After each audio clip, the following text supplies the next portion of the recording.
Love that story about Nicodemus, some interesting things. He comes to Jesus at night because he's one of the leaders. He doesn't really want to be seen.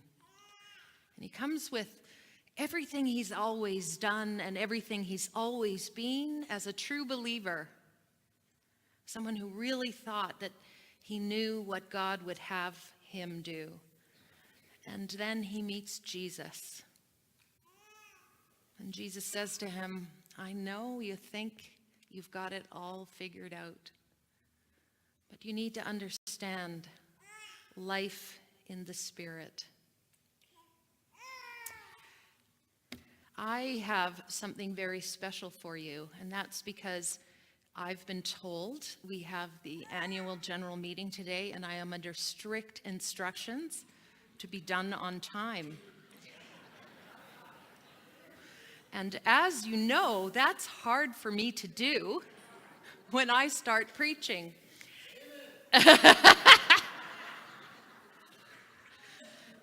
And so today, I was looking on the internet and I found this monologue that has been prepared about Nicodemus and his struggles. And it's about 5 minutes long. And so that will be the sermon, and I'll just wrap it up with a paragraph or two, I promise. And we will be out of here on time, and you can all thank me later.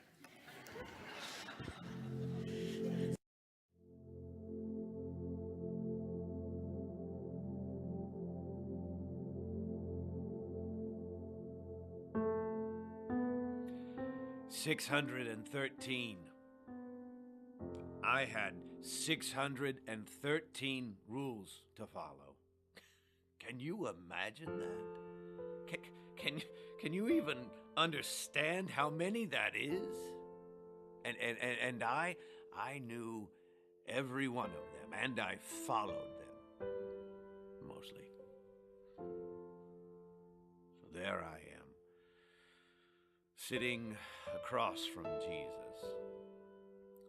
And he looks at me and says, Nicodemus, it's not about the rules. I'm paraphrasing him, but essentially that's what he's saying. It's not about the rules. Not about the rules. Look at this from my perspective. I'd seen him come in the day before, and he had turned the temple upside down. This is the place, mind you, that I'd spent my life preserving. So you can imagine how much I wanted to have a talk with him in a secluded place at nighttime. How would you feel if someone said to you, someone you respected, they tell you that everything that you'd dedicated your life to had missed the mark completely? You're a fool. That's how you feel.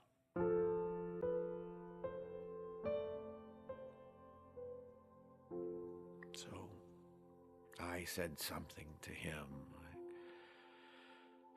One rule that seems too good to be true, because it was. Believe he's the Messiah. Believe he's the one that was promised. And he said it like he just glazed over it like it was some simple thing. And then went on talking about good and evil, and I'm thinking, wait, go back to where you took what was so complicated and made it not complicated. My whole life was in those complications. My religion was in those complications.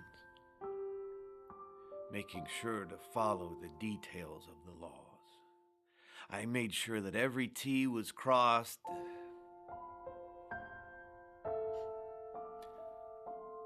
I thought that is what was going to save me. 613 laws.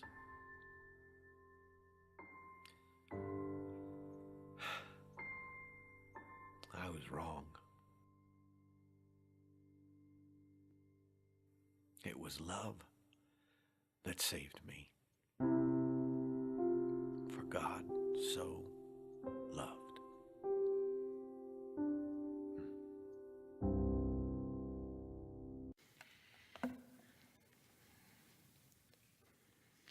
It was love that saved me, for God so loved. And what really struck me about that was rules can't save you. Doing things just so is not the way to everlasting and fulfilling life here and now in this place. And I guess when I think about Nicodemus, he stands in for all the people who have a religion that's based on rules and laws and the way things have always been. And Jesus comes to him and says, I know you're faithful,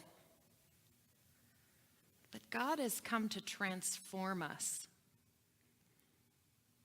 to love us, and doing things just the way they've always been done, making sure every dot and tittle is crossed, is not the way.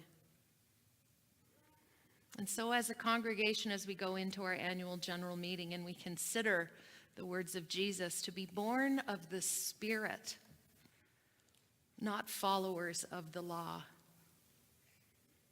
we pray that McDougall would be a place that would embrace that. God so loved the world in a real and meaningful way. To open ourselves to the Spirit, to life in the Spirit, to Jesus' way of love and transformation. As we remember our baptism, that we are marked as Christ, that new life is always there for us.